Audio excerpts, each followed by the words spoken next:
Hey y'all, Jack Collins here, and as you know, I'm a fan of all superheroes and comics, but I'm also a fan of cartoons as well.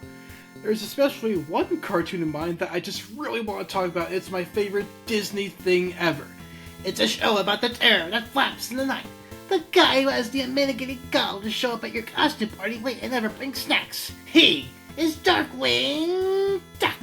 Created by Tad Stones for the Disney afternoon, it follows Drake Mallard balancing his home life and being a foster father with his superhero alter ego as the masked Mallard, Darkwing Duck.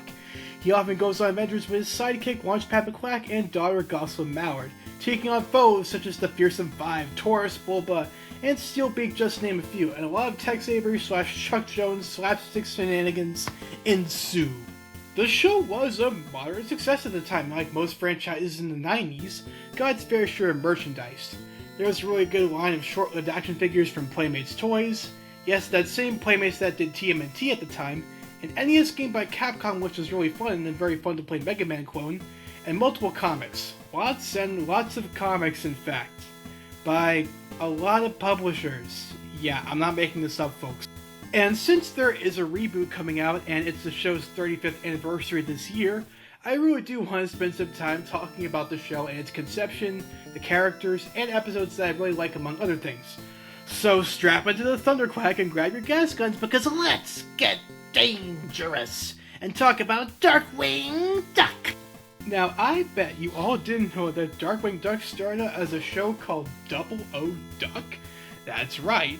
Initially, the show was going to be a traditional spy show instead of the iconic superhero show we got today about Drake Mallard living a life as Double O Duck and fighting evil alongside Goslin, Honker, and Launchpad, and he wore a red cape and tuxedo with a matching hat. Tad Stones actually developed this pitch for the Disney afternoon a couple years after DuckTales and Tailspin had ended their runs respectively. And while it was well received by the higher-ups, a rights issue involving the Double O name by Ian Fleming's estate, along with the cancellation of the proposed Rocky and Bullwinkle series, led to the show becoming what it is today. That, plus the fantastic concept art of one Michael Pereza Jr., was what brought the masked Mallard to life. Darkwing Duck soon premiered with the two-parter Darkly Dawns the Duck, written by Jim Magon. And since then, our hero Darkwing has earned the love of billions when he beat Taurus Bulba along with his goons Hoofmouth and Hammerhead Hannigan, and saved his adopted daughter Goslin alongside a pilot named Launchpad I'm a Pilot McQuack, who became his sidekick, I guess. Speaking of which, let's talk about the characters, shall we? First off, it's Darkwing Duck, aka Drake Mallard. Where to begin with this vain, pig-headed, loudmouthed, snooty, egomaniacal, waffle brain? I mean, this individual who is a very clearly talented and awesome superhero. Don't quote me on that one. Darkwing Duck may be a duck of many things, but a slacker he is not. He is a gadget-using, quack-fu-fighting, witty badass who uses his many tools of the trade on the field against many vile villains, but he also can be a pretty big Chuck Jones Daffy Duck egomaniac, and that can often lead to him getting the brunt of the slapstick and being pummeled by anvils, saves, mallets, pianos, boxing gloves, and the whole shebang, as he usually overestimates his opponents a lot to the point where they can get a lot of lucky hits in to beat him once. But he's always up for the second round, and prepared thanks to a pep talk from Goslin and maybe even some help from Launchpad. Essentially, when he takes a licking, he learns from it and gets better at planning to beat the baddies as a result. Darkwing here is voiced by the one and only Jim Cummings, who delivers such an amazing performance that I can see no one else in the role but him. He is Darkwing. Okay, maybe Chris Diamantopoulos, but my point still stands. He's just amazing at enunciating everything Darkwing says when he's happy, sad, angry, or even at his most ego-driven moments. It's like watching Daffy Duck if he took on the mantle of a pulp hero like the Green Hornet or the Shadow. Anyways, these voice clips here ought to convince you otherwise. A mysterious hero protects the city of St. Canard. He is the terror that flaps in the night. He is the eraser that rubs out the typos of crime. He is Gosling's dad. What? The eraser, the typos of crime, Goslin's dad? Goslin's dad? You can't write this. That's 2 words, not 3. Both these capitalized. Here's my photo. If the papers need more glossies, my number's on the card. Now I must go. The scent of crime is in the air.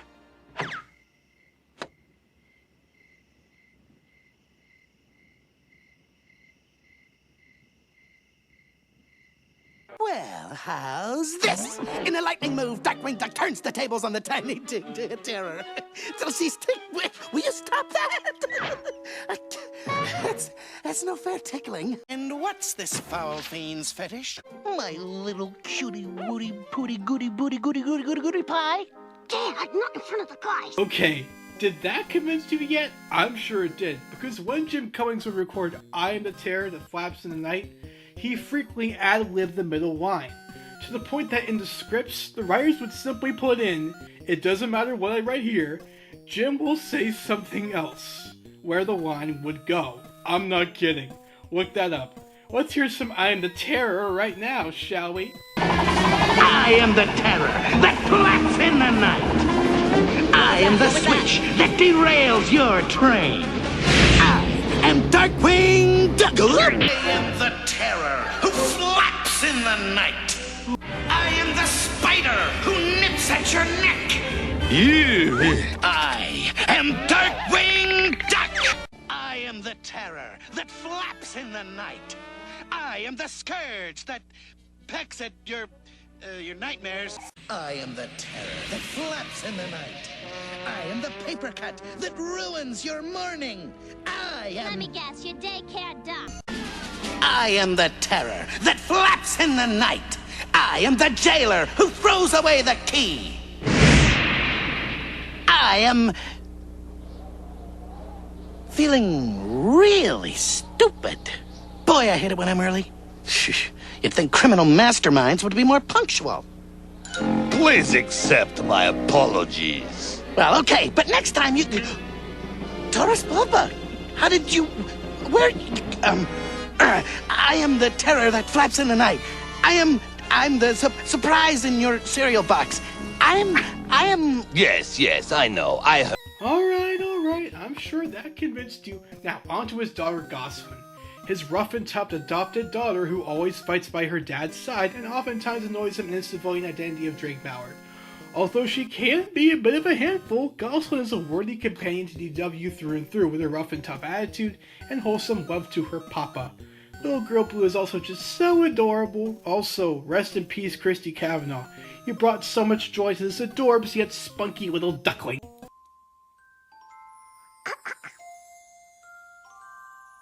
Close your eyes, little girl blue. Inside of you lies a rainbow. Yellow, blue, red, blue, purple too. Blue, purple, and green, then the yellow. Not much on lyrics. Let me try. Rest your head, little girl blue. Come paint your dreams on your pillow. I'll be near to chase away fear. So sleep now and dream till tomorrow. I'll be near to chase away fear. So sleep now and dream till tomorrow. Good night, Goslin. And then there's Launchpad McQuack, Darkwing's clueless but at times helpful sidekick who often flies the Thunderquack for him because he's his best pilot as well as a sidekick to crime fighting. I like to imagine when DuckTales ended, Launchpad found himself in St. Canard repairing planes where he met DW. Launchpad here serves as a great comedic relief for Darkwing to bounce off of whether he tries to be Darkwing's double or is always crashing planes and such. You'll never get tired of having this dude as your wingman, Duck, voiced by Terrence McGovern. Roll it. Boy, I'll say, it's hotter than a monkey's uncle. Yeah, DW, remember when you left the empty coffee pot on the burner? I think this is worse. Still having a little trouble with reverse. Hey, that looks like your handwriting, DW.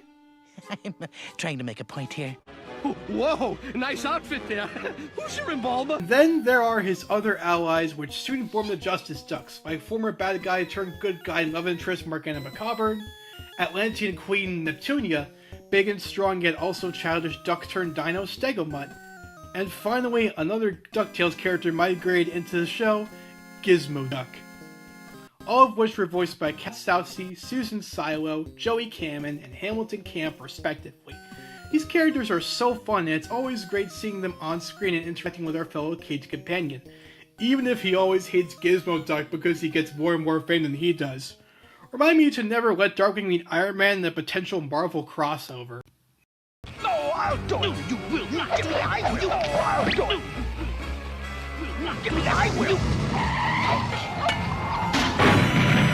Well, that worked out nicely.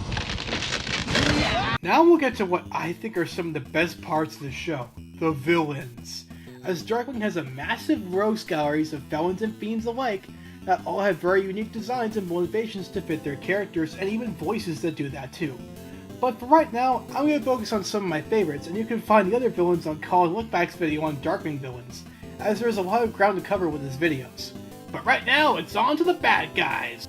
Now let's start off with Darkwing's first ever villain, Taurus Boba.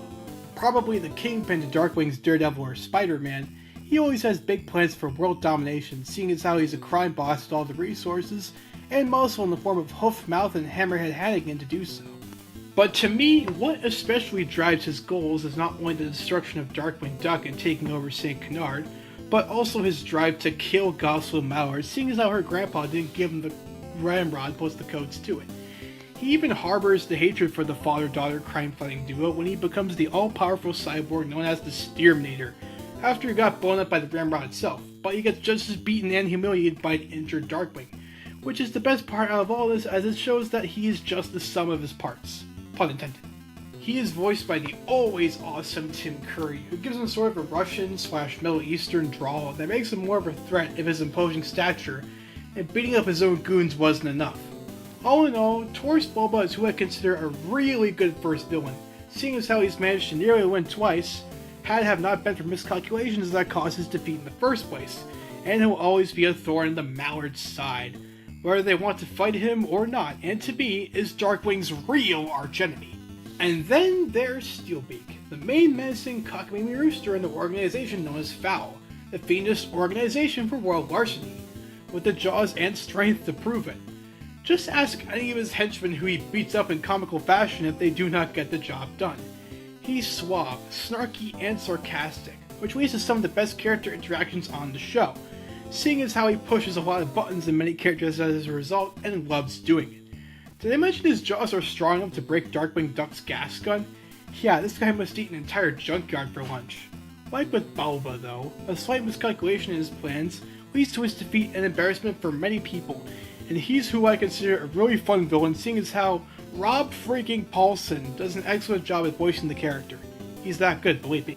Alright, now with the two crime lords out of the way, it's time for the director to take the show on the road, and who better than Arturo Toscanini to direct such crafty crimes that may win him an Academy Award, and the Slammer, as well as star in them. Toscanini is himself a criminal first, director second, as he is very much what happens when film and crime merge into one, with his penguin henchmen to follow every command, as he has managed to capture Darkwing on multiple occasions during thieveries, and such as when he's successful in his endeavors until his film gets cut and he's put into prison. He's such a fun villain with his film-themed schemes like dressing up as Darth Vader to rob a jewelry store, and disguising himself as Steven Spielberg to disguising himself as Bushra and Megville to make himself a more serious threat to Darkwing as a result. He's voiced by the late, great Kenneth Mars, who gives him an uppity British accent to really accentuate the ego of this bloated walrus who just wants to steal or kill Darkwing.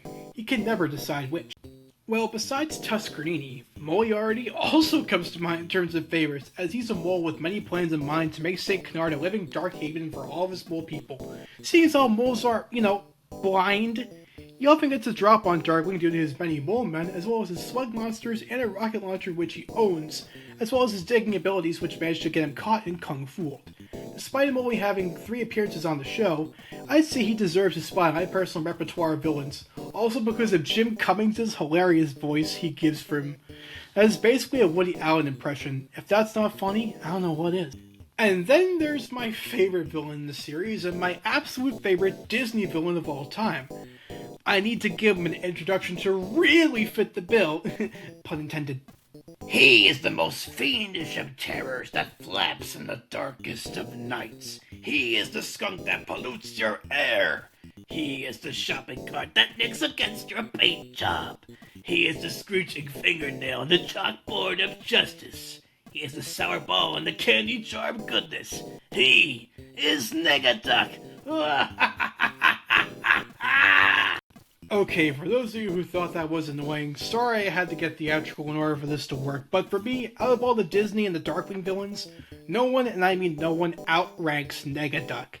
The second archenemy of Darkwing Duck, and probably the villain with the most appearances of the original shows, besides Megaville, who is Darkwing's true nemesis, but to me it's still Taurus Bulba, but whatever, they all could be his arch-nemesis.